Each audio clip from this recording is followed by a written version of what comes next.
If you take the time to ask questions and be like, well, why do we do it this way? What other way could we do it? Just interesting thought experiment for you guys late at night. If you have insomnia like me, you could be having these incredible thought experiments at 3 a.m. when the rest of the world is asleep. I don't know if this is recommended. Hi, I'm Cheryl Medeiros. And I'm Colleen Hungerford. And this is We're Doing This Right, right? Podcast for the whole woman. Mind, body, soul, and business. It's humor infused, as real as it gets, inspiring, and you'll walk away with real usable tools for life and business. If you love what you're hearing, please share with a friend, subscribe so you'll never miss an episode, and rate and review whenever you listen. So find your earbuds, lace up your walking shoes, or cozy up with a beverage of your choice. It's time to dig in. Hello, who's doing it right today? Anybody?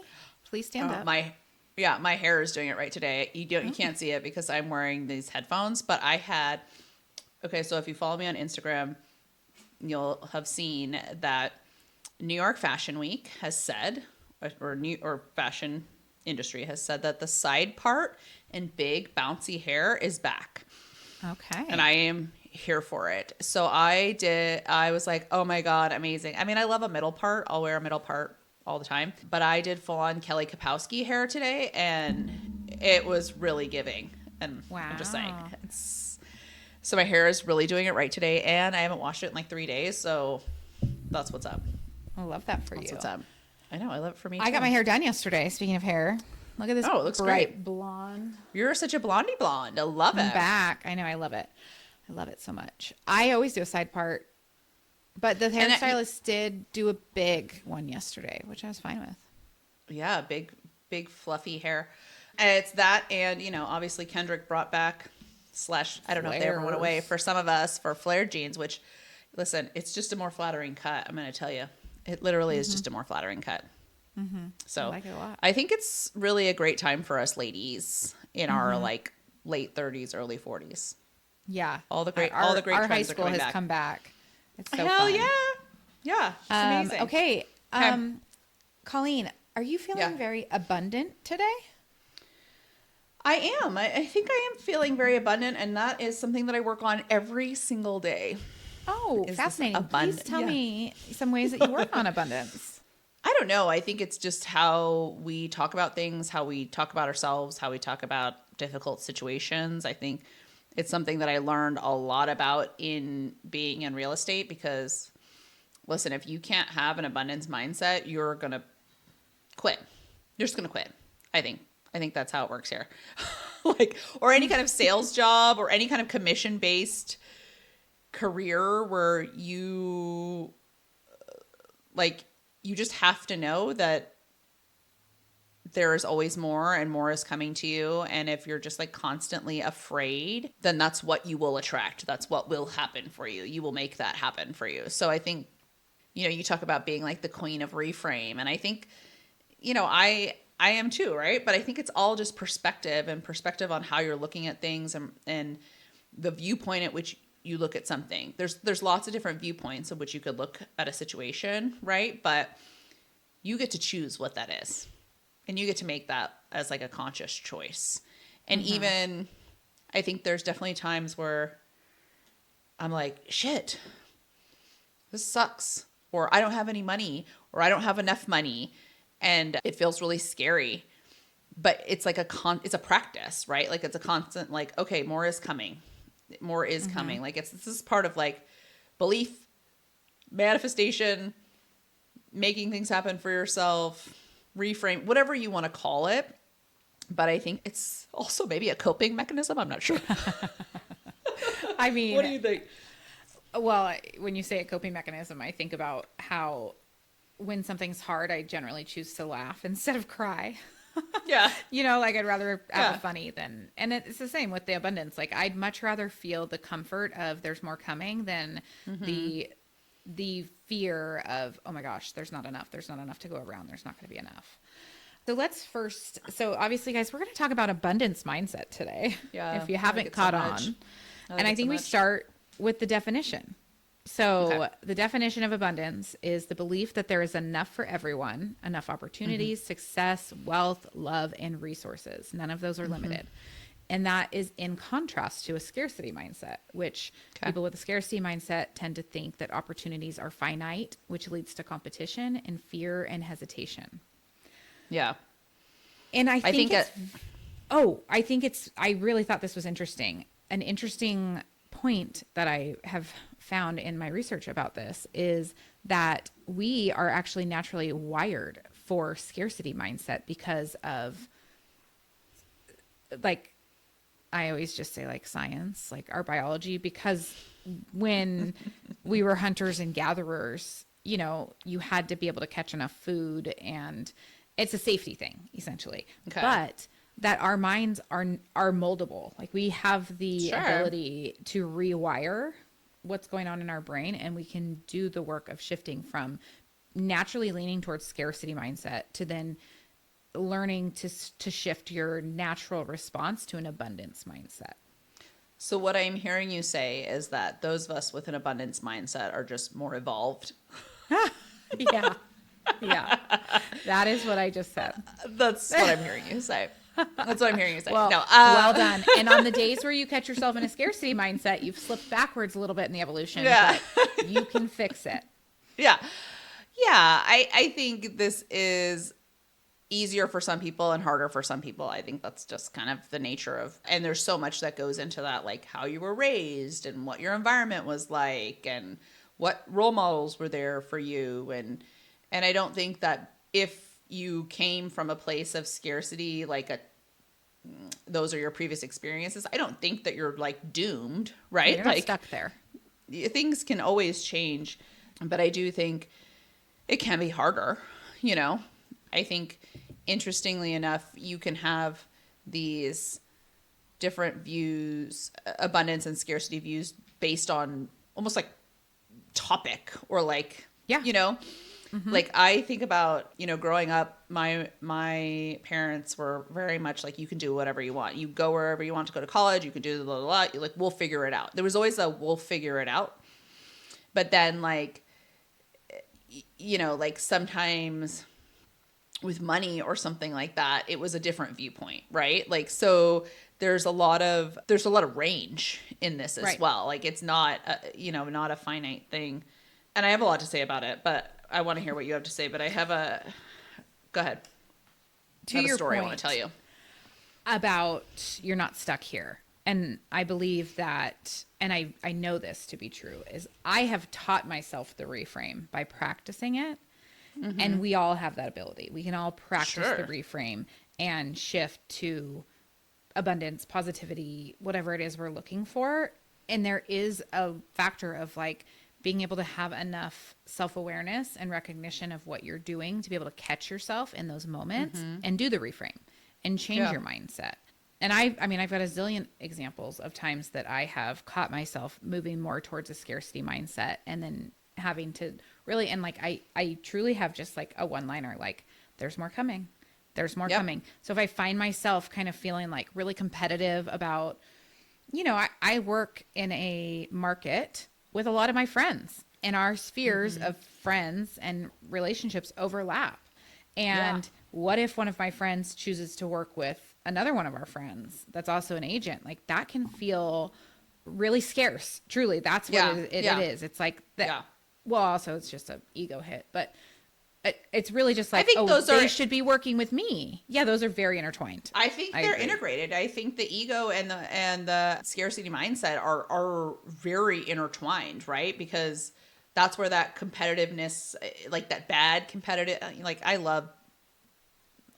am competitive, right? But I like to think that I'm competitive in a way that like it pushes me, but doesn't put down the other person, right? Right. Yes. But I think that those two things can be very intertwined as far as like your ego and how you feel. Like if you don't feel confident in yourself, scarcity mindset is really easy to come in and really spiral. I have seen it spiral with people where I'm just like, whoa, what? Like, what? Like that is so crazy. Well, it's like when there's someone in your life and you see like bad thing after bad thing after bad thing is happening to them. And if you talk to that person, you likely will find they're in a pretty negative mindset. Sure. And agreed. To your point at the very beginning, like when we're in that negative mindset, that is when we are attracting negativity. Yep. So when we're in that scarcity mindset, that is when we're attracting scarcity. And when we're in the abundance mindset or the positive mindset, like you'll find your life going more your way. Here's another little fun anecdote that I wanted to share. Studies have shown that people with a strong abundance mindset tend to make more calculated risks, seek out new opportunities, and bounce back from failure more quickly, leading to higher earnings and overall financial success. So if you needed a reason to shift to positivity and abundance mindset, there you go. Yeah.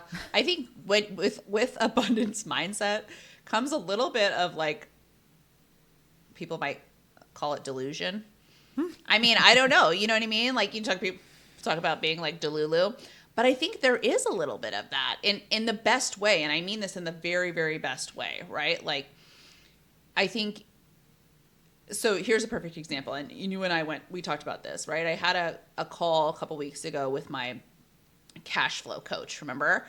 And it like, I walked out of that meeting and I was really upset. Like it really affected me.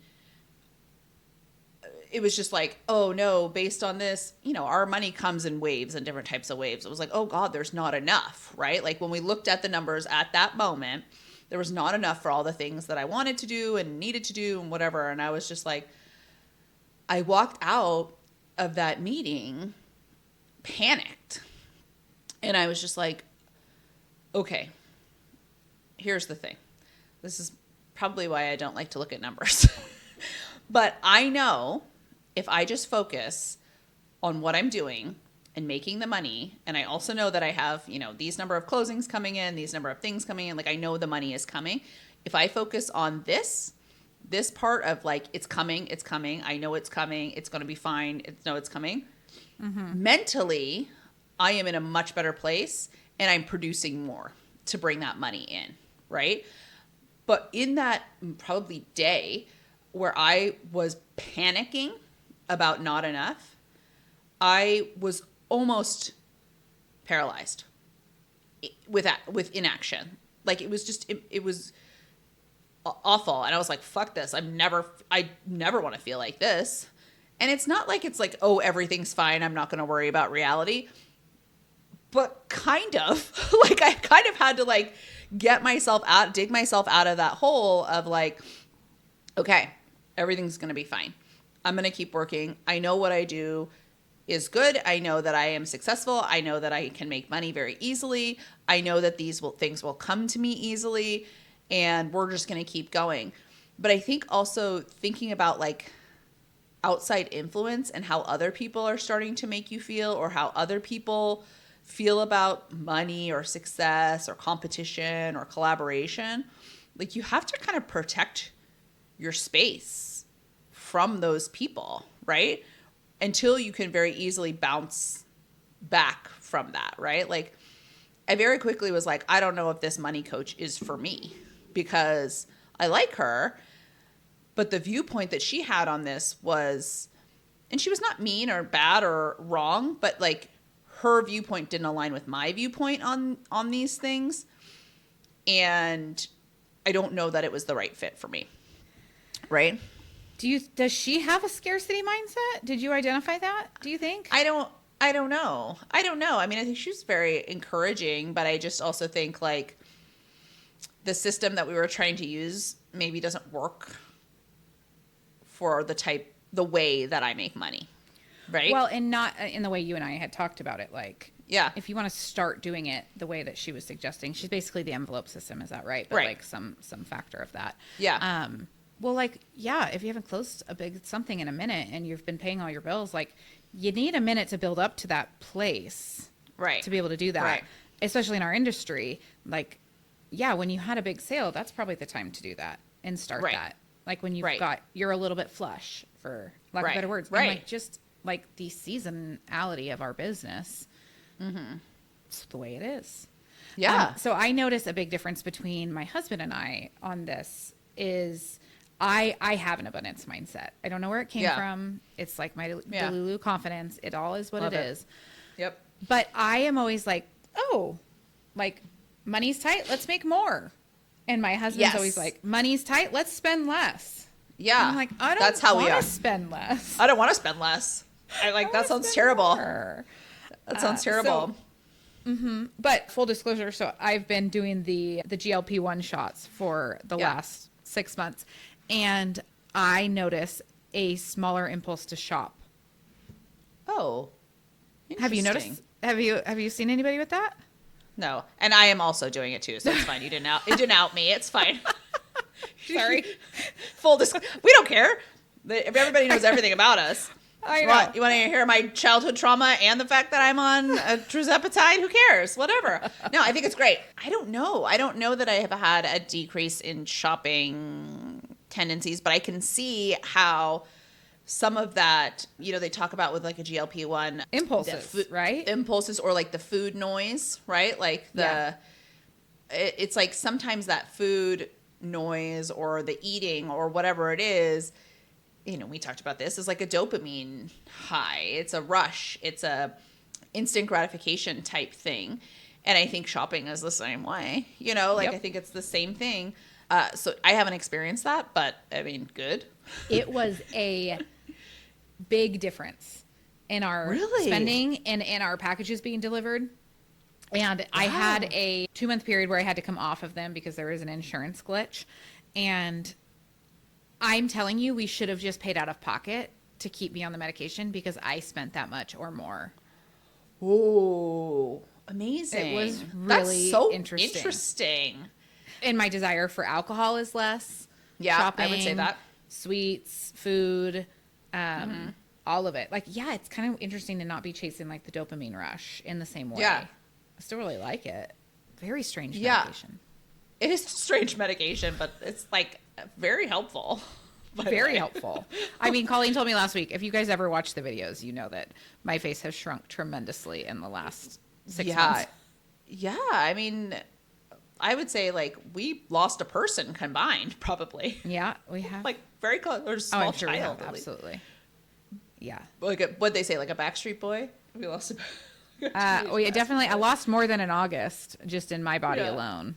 More than Yeah. one of my oldest kids, which is fantastic. And let me just tell you, while it's nice to be looking better in my clothes, more than any of that, I feel tremendously better. I am running and playing with my kids. Yeah. I just move through the world more comfortably. And I don't know if you and I have talked about this, but this is not a commercial for them, but apparently it is. We are sponsored by Lilly Trizepatide. Just kidding, we're not. No, we're not. What was I going to say? Oh, my Although- joint pain. So I have autoimmune diseases and I have been in chronic pain since 2012.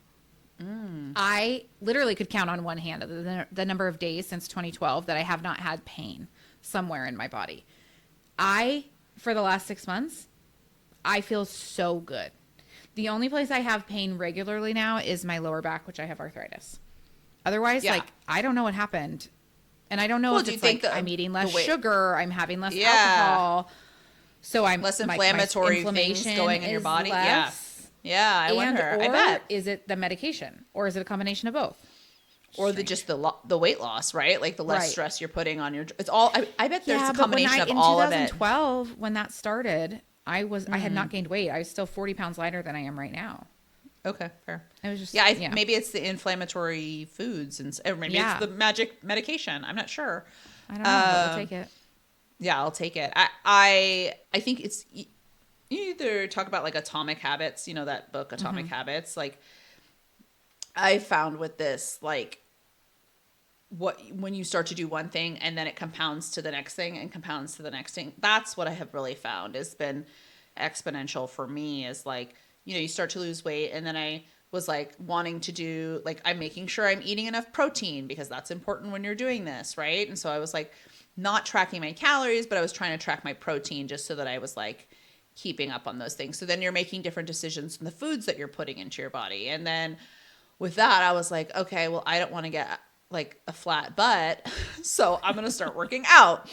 And so then I started lifting weights, and I started lifting weights. Like I had been a year with my trainer, and it's just once a week. But then now I'm going 3 times a week. You know, I got my gym membership, and I once with her and then 2 times on my own, and like just these lifestyle changes. And, you know, I play tennis once a week, and I really noticed with my strength training that my tennis is like getting better, and it's easier for me, and it's like I can run better, and I'm not hurting my back all the time, and I'm not, you know, like all of these different things. And it really does.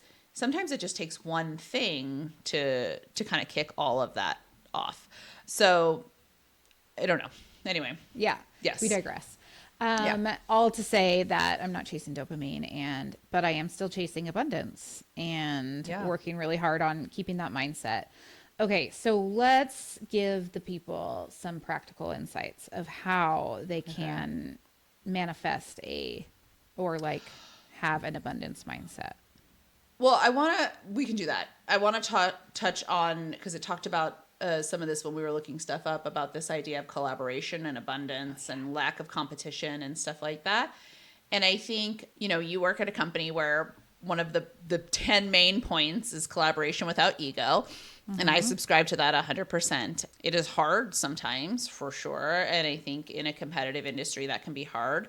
But it's interesting. I had a call the other day with someone that I was connected to, and somebody was like, hey, this person is doing this similar thing that you're doing. You guys should connect. He's in Virginia or something like that. I was like, oh, cool. Okay. And I didn't really know a lot about what he did, but turns out he is like a raw land flipper. Like not a house flipper, but a land flipper. So he basically gets them build ready. Is that what's happening? He buys land from people who are typically in distressed situations. Like they're going to foreclose, or they have to get rid of it quickly or whatever. So he buys it kind of at a lower price point. Yeah. And then he turns it around and he puts it up for sale by owner, and he sells it for a higher price point. Sometimes they make improvements, sometimes they don't. And so I was like, okay, it was interesting. Apparently this is a new thing that a lot of people are doing. Anyway, so I get on this call with this guy, and first of all, no men listen to the show, so who cares? I feel, and this is an experience, so I'm not saying this is a blanket thing. I feel like women are better collaborators than men. I feel like women, in my experience, can think outside of the box on how to collaborate and support each other better than men. So I go into this meeting like, okay, cool. Somebody thought we should be connected. I'll meet with this guy. Great. And we get on. He's like, oh, so blah, blah, blah connected us. Like that was the first thing that he said. Not like, hi, not like, hey, tell me about you or whatever. I was like, yeah. And then he said nothing. And I was like, oh my God, I'm going to have to carry this whole conversation. Okay, here we go. And so I was like, here, who's I am, blah, blah, blah. This is what I do, la, la, la. And I was like, I'd love to hear about what you do and see how we can like find some way to work together or connect or whatever. Long story short, he asked me 0 questions about myself or what I do. I asked him a bunch of questions, and he was like, well, I don't really see how we can like work. Like, I don't really see anything here. And I was just like, okay. And at the end, I was just like, okay, well, you know, if I ever have somebody who, you know, has some land or hear about it, like I'll send them your way. Right. Like, and however I can help you, let me know. And he's like, well, what do you mean? And I was like, oh my God. I was like, well, you know, I live in Indiana, and while I live in central Indiana, and it's very, you know, like populated here, like the state of Indiana itself has quite a bit of land. So if I ever hear of somebody wanting to sell some land, I could pass them on to you. And he's like, what do you mean? And I was like, oh my God, goodbye. Like, what do you mean? What do I mean? And I was just like, oh my God, this guy doesn't get it. Because he couldn't understand that like somehow indirectly we could help each other in our businesses, because it wasn't such a clear path for exactly what he was looking for or what he needed. He like couldn't conceptualize how this relationship could be beneficial in any way. And I'm like, oh my God, you're so dumb.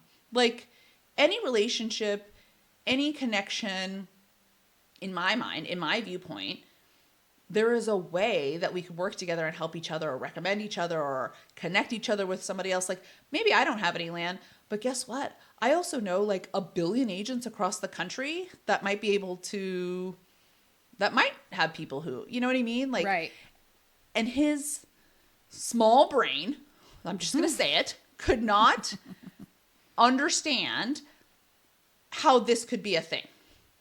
And then I, at the end of this, you know, it was like a 30-minute call. And by like 20 minutes, I was like, okay, great, bye. Because I was just like, this is a waste of my time. And he doesn't get it. And so I think this goes to the point of like, if you do not have an abundance mindset, if you cannot see past your own narrow path, if you cannot see how something could be more or you could do more or more could come to you, you're really limiting yourself in like so many ways. And like, I don't know what he thought. You know, like I could think a million things of what he thought. Like, oh, this is just some dumb bitch who sells real estate in Indiana. Like, how does that even help me? Or like, I don't know, she sells luxury and I sell raw land, so there's nowhere this could intersect, blah, blah, blah. And I was just like, you're so dumb.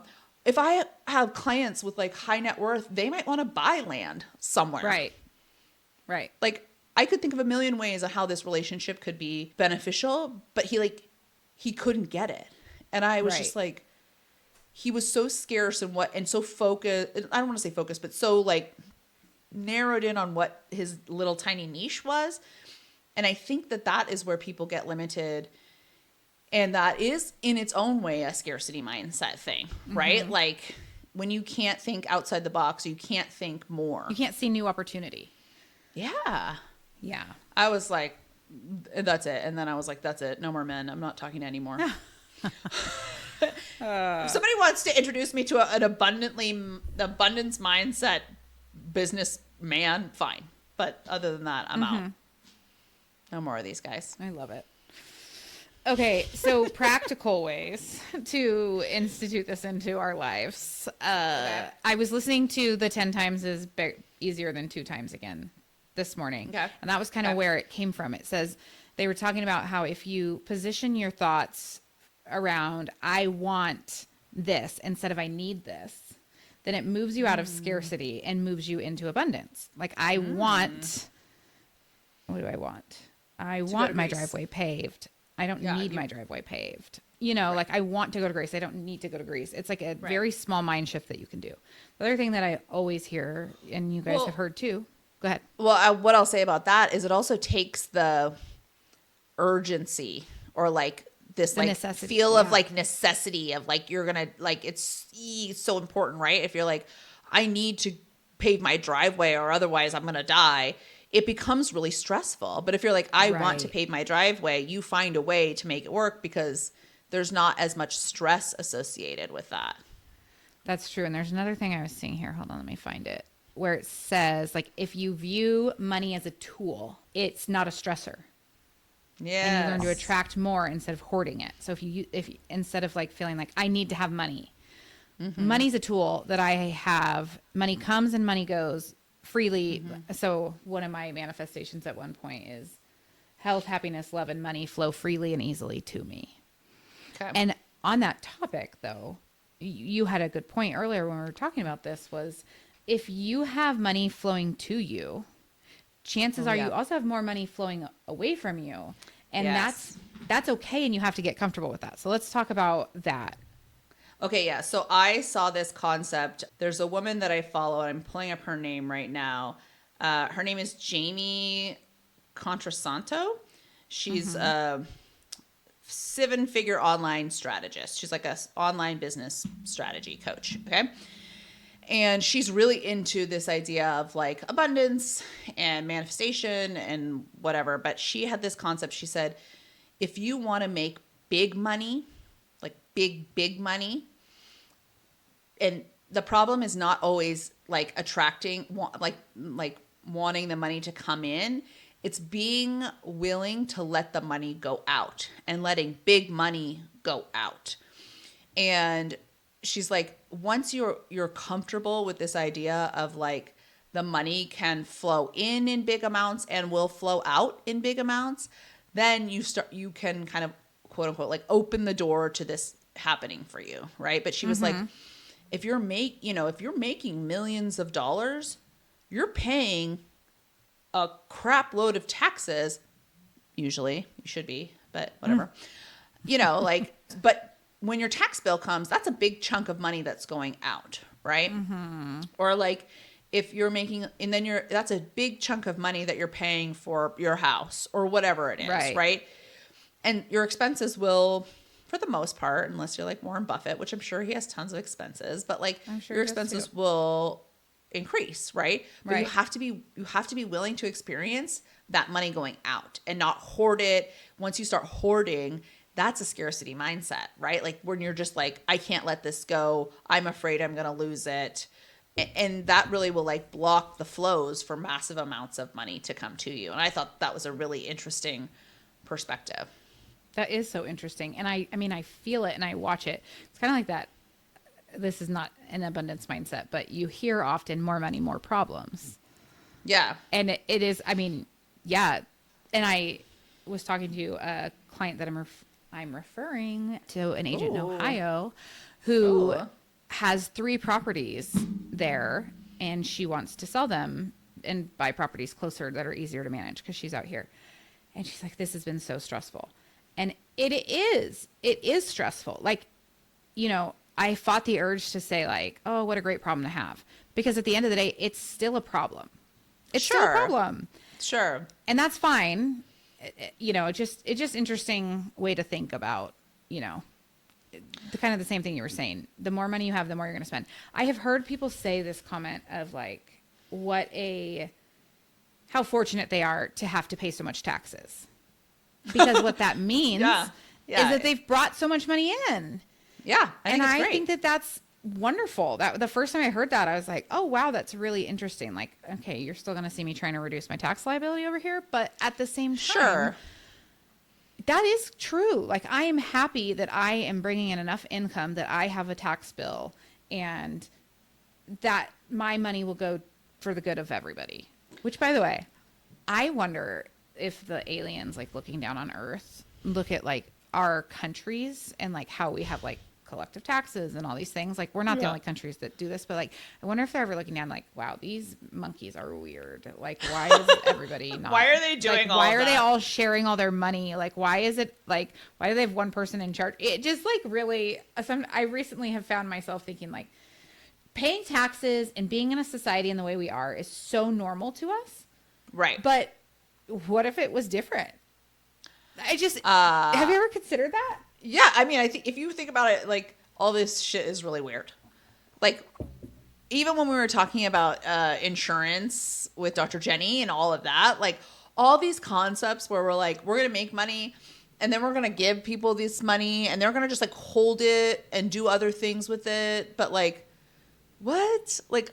Right. We should just go back to and like we just bartering. collectively as a society have agreed that, oh, this is just what we do. And that's kind of the problem with just accepting things at face value instead of questioning. And not that like I'm saying we should not live in a communal society, but it's just like if you take the time to ask questions and be like, well, why? Why do we do it this way? What other way could we do it?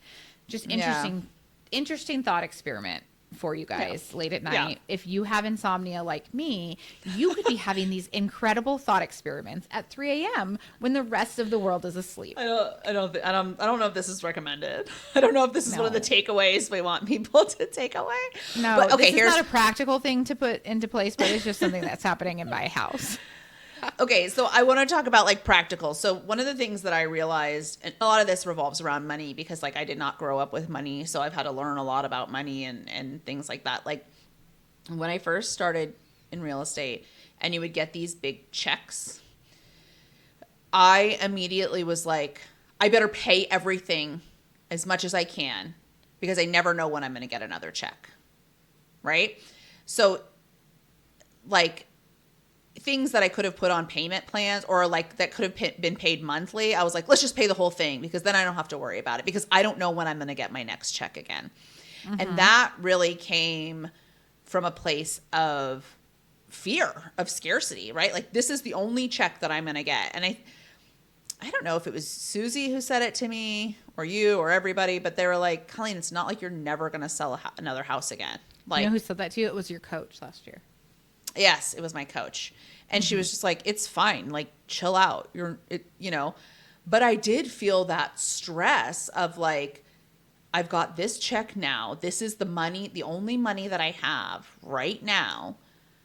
And I should, like, do all these things with it. But then what would happen is and then I would literally have like nothing left. So like, that wasn't a great tactic. Well, then you get behind again instead of, living a way where you're just like, you're fine. You're comfortably keeping up with your responsibilities.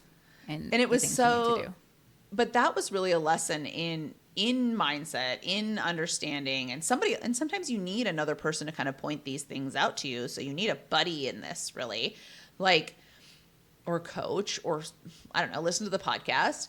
Like, sometimes you need that help, that nudge to be like, okay, let's look at this from a different perspective. I do that for a lot of friends of mine. My friend Shelby inherently has this kind of like fear-based scarcity mindset about everything. And I'm constantly, probably to her annoyance, like, no, let's think about that again. Like, how else could we think about that? Like, whatever. And now she's kind of in this, she's like, well, how could I reframe that? How could I say that differently? Or how should I say that differently? Right? Because we also know, just per science, comes from science, like, what you say to yourself over and over and over again comes true. Right. It just does. Right? Right. If you're like, I'm a piece of shit, I'm a piece of shit, I'm a piece of shit, I'm a piece of shit, you're a piece of shit. I don't know. Right. I don't know what to tell you. Like, it just happened. Right. One of the things, like a very quick reframe that could be used is, instead of thinking I can't or that won't work, you open your mind immediately to what if I could, or how could this work? How could I make this happen? Yeah. Instead of it can't happen. Yeah. So just a really and a lot of these are just like very small language changes that you can just make inside your brain real quick. Like, hey, get rid of the I can't. Oh, my oldest is saying I can't all the time right now. And I'm like, you can do anything. Let's figure out how. Yeah. Yeah. It's tricky. I think it's just, I really think it is a practice. I think that's the takeaway, is that this is a practice. This is a learned thing. Not everybody can be like Cheryl and I and just be like magically confident in whatever they're doing, 100% of the time. But I still have these things come up sometimes, right? That's what I'm being facetious, because I 100% right. of the time am not like, I swear last week I was thinking like, I don't think anybody wants to work with me. Why doesn't anybody want to work with me? I know, stupid. And I know that it's not true, but like, just you catch yourself on the wrong day with not the right amount of sleep. You had an interesting interaction, like whatever it might be. And then you're like, it's very easy to slide into a scarcity mindset. Sure. Very easy. Taking the time to like stop what you're doing, write down a gratitude list, write down the things you want in life, like shift the focus away from the negative and back to the positive and the abundance. And I do think it's really important who you surround yourself with. That was going to be one of my next practical tips is, yes, you are the sum of the people you spend the most time with. So and I have ended a friendship over this. Like, I had a friend that like I just all of a sudden realized, like, you're always just kind of not abundant, not positive. Like, these things that I hold them in high value in my life. And I noticed, after a long enough time, it was like every time I'd get off the phone, I just really had that kind of yucky, negative feeling. And I don't want that. Yeah. I don't want that feeling. I want a positive feeling. So I didn't like break up with the person, but I have put a tremendous amount of space there, because that is not what I want for my life. I want to be with the positive people that feel like they can do it. They can have it. How are we going to get there? I mean, I just slapped Alex for this the other night. I didn't really slap him, you guys, I promise. But it was again, this 10 times over 2 times book that I'm reading. And it was talking about how you should sit down and write down like all the things you do, and then like circle the top 20% that like bring you the most revenue or like that are the most impactful to your job, and then get rid of the other 80%. And I mentioned this to Alex, and he was like, well, I can't do that. And I'm like, why not? Why? Like, let's figure out how you can do it. It's not, you can't do it. Let's figure out how you can do it. Like, who can you delegate things to, you know, because it isn't that those things don't need to be done. Right. It's that it's the who, not how situation. Yeah.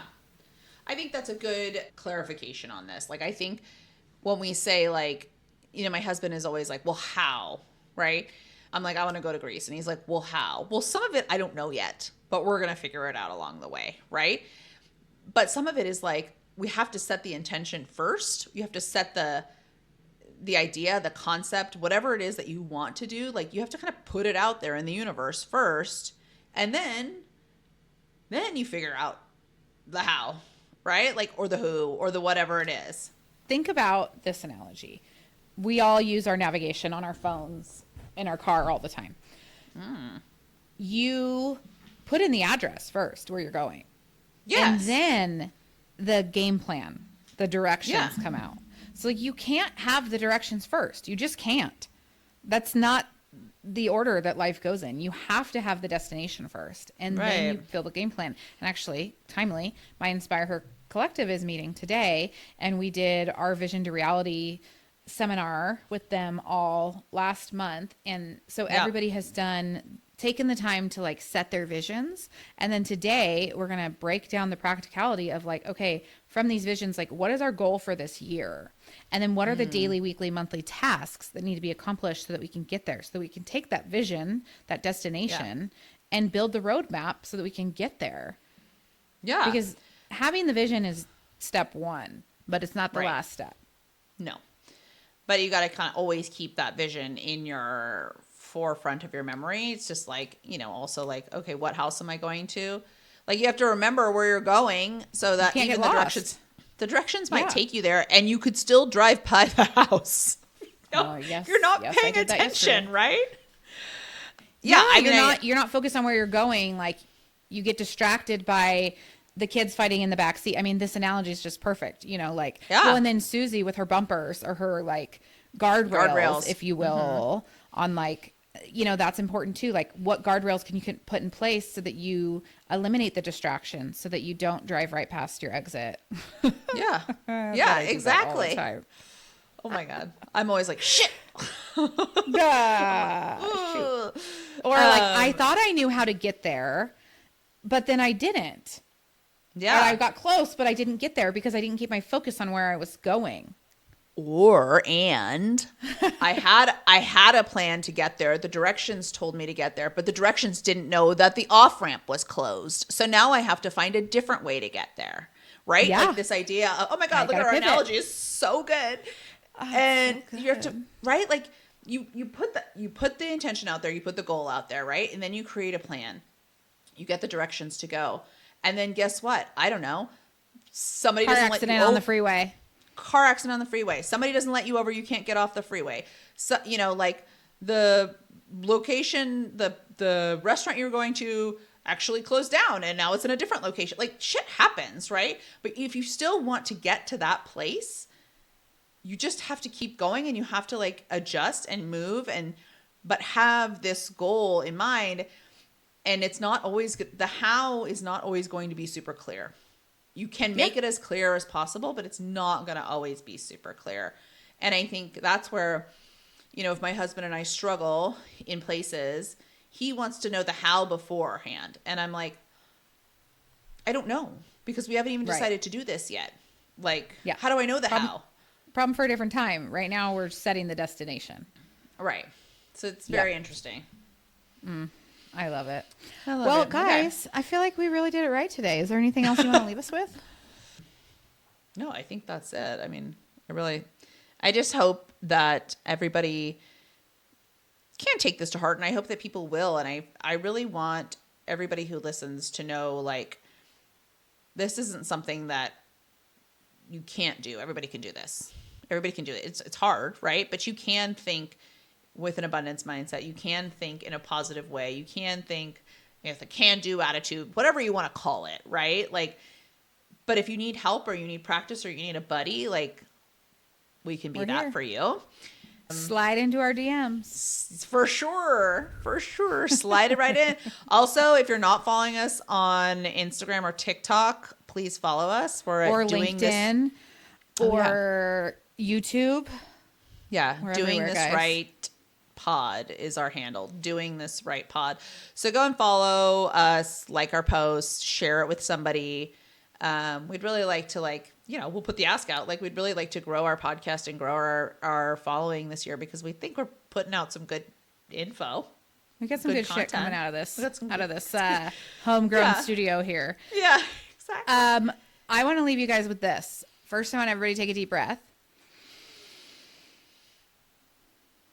Health, happiness, wealth, love, and money flow freely and easily to me. Say that to yourself. Health, happiness, wealth, love, and money flow freely and easily to me. You guys and are fucking If you crushing wait, it. I'm going to tell you my other one. I'm going to tell you my favorite one. I am healthy. I am wealthy. I am rich. I am that bitch. Okay? Whatever one Yeah, resonates go with whichever way you. you want. Yeah. Whatever resonates with you. You be you guys. All right. Oh We'll my see you God. next week. Bye. Thanks for playing, guys. That's a wrap. Thank you for joining us on this journey of laughter, life, and growth. And remember, you're not alone on this path to success. We're right here with you every step of the way. Please remember to hit that subscribe button so you never miss an episode. And if you found value in today's conversation, we'd be thrilled if you would leave us a review on your favorite platform. Your feedback means the world to us. And don't forget to share this podcast with your friends, family, and anyone who could use a good laugh and some practical insight into navigating the challenges and triumphs of our minds, body, soul, and business. Remember, we're doing this right.